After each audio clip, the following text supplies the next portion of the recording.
With Allah's name, the merciful benefactor, the merciful redeemer. Praise and thanks belong to Allah. Just as He has extended the earth and placed in it mountains and rivers, likewise, He has expanded the physical body of man with flesh, blood, bones, and veins. And like the fruits of the earth, He has made the created character of man with morals, ethics, and rational. Yes, He has made the human being a rational creature. And He has placed in him opposing classifications like generosity and stinginess, modesty and insolence, immorality and virtue, cowardice and bravery, injustice and fairness, and the like. He leaves these as signs that we may reflect.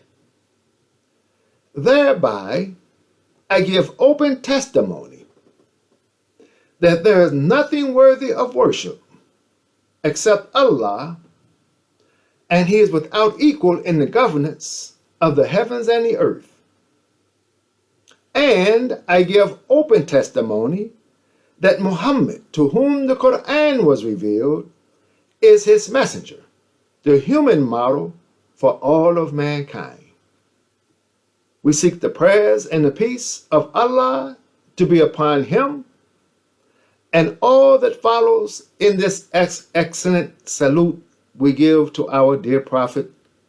Dear believers, listening audience, Assalamu alaikum on this day of gathering called Al-Jumu'ah in the Quran.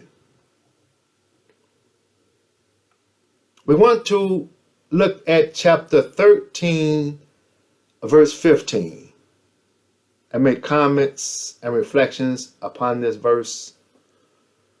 So, min qawlihi ta'ala, and from His saying, the Most High, Bismillahir Rahmanir Rahim, Walillahi yasjudu man fis samawati wal ardi taw'an wa karahan, wa dhilaluhum bil guduwi wal asali.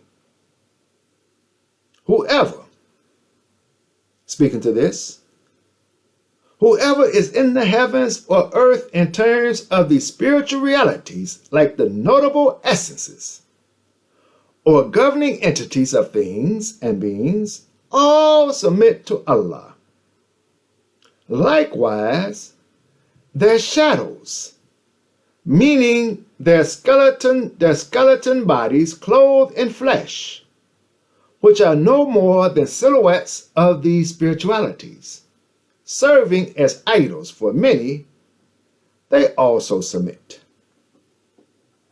Shadows are dark or black forms cast by a body or object between rays of light and a surface. Thus, the bones and flesh in human form that observe and follow closely a corresponding spiritual body influenced by the rays of a divine light are also shadows. In this sense, we're saying that it is the spiritual that moves the material. These abstract, spiritual, immanent, notable entities of the human being has the freedom in character, personality, or existence to desire or reject submission to the divine ordinance, though obligation is attached to them. Whereas some of them are willing and some are unwilling at times. These oscillating emotions of the self are conceptually manifested in the movements of their physical extremities at the height of spiritual contemplation during mornings and evenings. This kind of back and forth behavior will certainly bring to the curious conscious mind to question, are you taking from that which opposes the one who brought you into existence and raised you to a state of maturity, are you making such an adversary creature a friend and guardian, when in actuality they do not govern or manage anything of their own in terms of advantages or detriments that come to them? You are giving so much attention in guardianship to your blackness, which are the things that are just a conceptual idea of your true reality given in the forms of images and idols, that without the presence of your own spirituality, they have no life.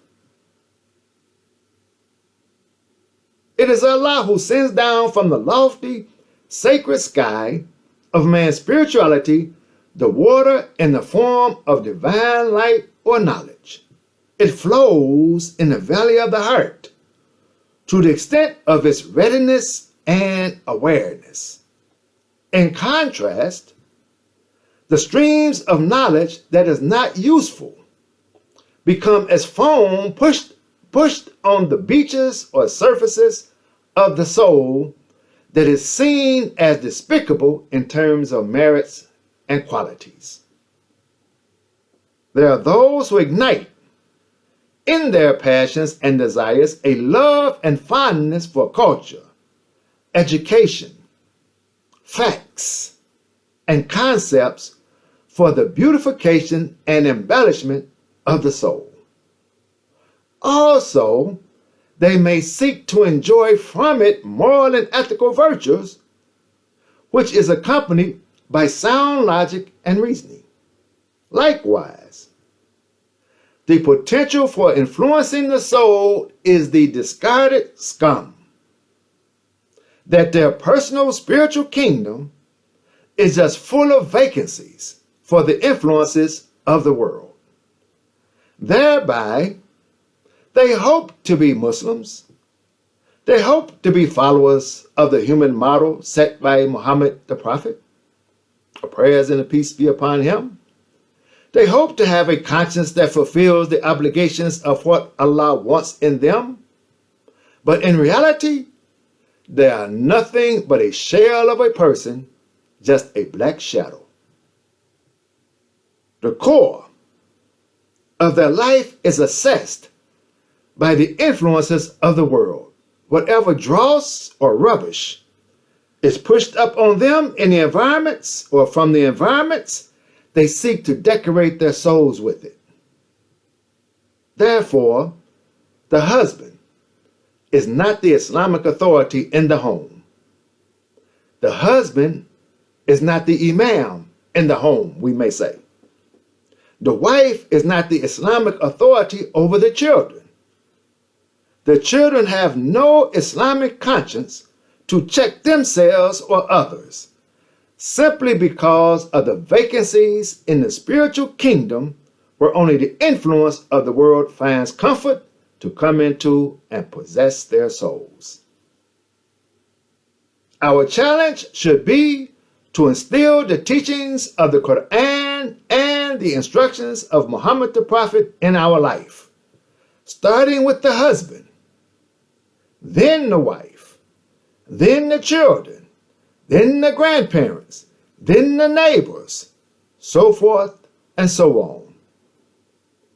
Because that is our salvation, to fill the unoccupied spaces of our soul, and do not let discarded dross be pushed up on our minds, which is the beaches of our soul. Praise be to Allah, the guardian evolver of all people.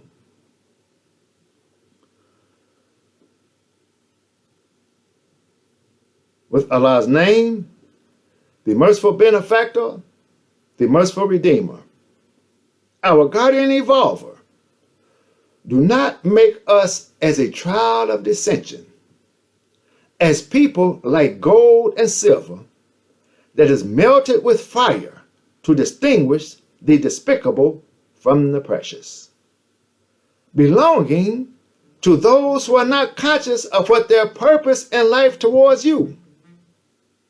Rather, pardon our shortcomings. Surely you are the mighty, the wise.